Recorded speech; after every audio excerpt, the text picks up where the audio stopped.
ഞാൻ പറയുന്ന രാഷ്ട്രീയം ഇന്ന് ഞാൻ നേരിട്ട് കണ്ടു. എവിടെയാണെന്നറിയോ? എൻ്റെ നാട്ടിലൊന്നും അല്ല കേട്ടോ, അങ്ങ് പത്തനംതിട്ടയിൽ. എന്താണെന്നറിയോ? ഒരു നാട് നന്നാകണമെങ്കിൽ രാഷ്ട്രീയ കാഴ്ചപ്പാടുകൾ എല്ലാവർക്കും ഉണ്ടാവും.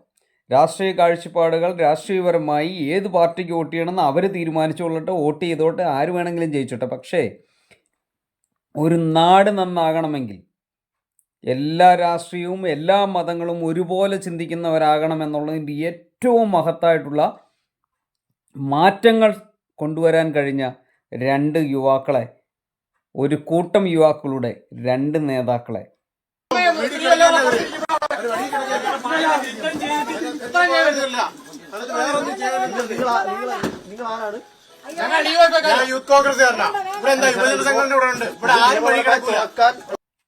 Big salute.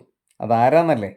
ഇന്ന് സോഷ്യൽ മീഡിയയിൽ അവർ വൈറലാണ്. വൈറൽ എന്ന് പറഞ്ഞു കഴിഞ്ഞാൽ എന്നെ സംബന്ധിച്ചിട്ട് ഞാൻ പറയുന്ന രാഷ്ട്രീയം ഇതാണ്. ഏത് നാടുകളിൽ ഏത് വില്ലേജുകളിൽ എടുത്തു നോക്കിയാലും ഇഷ്ടം പോലെ രാഷ്ട്രീയക്കാരുണ്ട്. പക്ഷേ സോഷ്യൽ മീഡിയയിൽ കയറി നോക്കിക്കഴിഞ്ഞാൽ പട്ടിക്ക് മക്കളുണ്ടായതുപോലെ സംഗി കുങ്ങി കൊങ്ങി കമ്മി എന്നൊക്കെ വിളിക്കുന്ന കുറേ നാറികൾ മാത്രമുള്ള ഒരിടമായി മാറിക്കഴിഞ്ഞു സോഷ്യൽ മീഡിയ. എന്നാൽ യഥാർത്ഥത്തിൽ എന്താണ് രാഷ്ട്രീയം എന്ന് കാണിച്ചു കൊടുത്ത രണ്ട് യുവാക്കളുണ്ട് കേട്ടോ.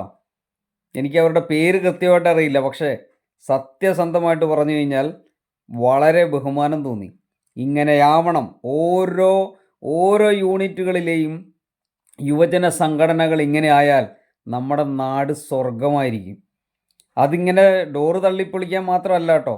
ഒരു നാട്ടിൽ ഒരാവശ്യം വന്നാൽ അതേത് ആവശ്യമാകട്ടെ, ഒരു രോഗിക്ക് രക്തം ലഭിക്കാൻ,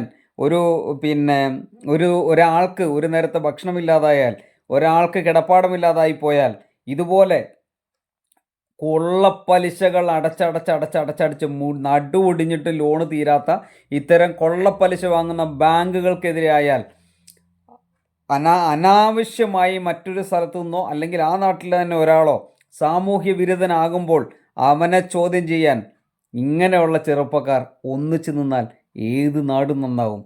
ഇതിനേക്കാൾ വലിയ ഉദാഹരണം വേറെയുണ്ടോ? ആ പറഞ്ഞതിലെ സ്പിരിറ്റ് കണ്ട. നിങ്ങൾ ആരാണെന്നുള്ള ചോദ്യത്തിന് ഞാൻ DYFIക്കാരനാണെന്ന് പറയുമ്പോൾ, ഞാൻ യൂത്ത് കോൺഗ്രസ് ആണെന്ന് പറയുമ്പോൾ തൊട്ട് ചേർന്ന് നിന്നിട്ട് ഒരേ കാര്യത്തിന് വേണ്ടി ഒന്നിച്ചിറങ്ങിയ യുവാക്കൾക്കിരിക്കട്ടെ ഇന്നത്തെ ബിഗ് സല്യൂട്ട്. കണ്ട് പഠിക്കണം കുട്ടി നേതാക്കന്മാരെ, വ്യാജ സോഷ്യൽ മീഡിയ ഹിജടകളെ.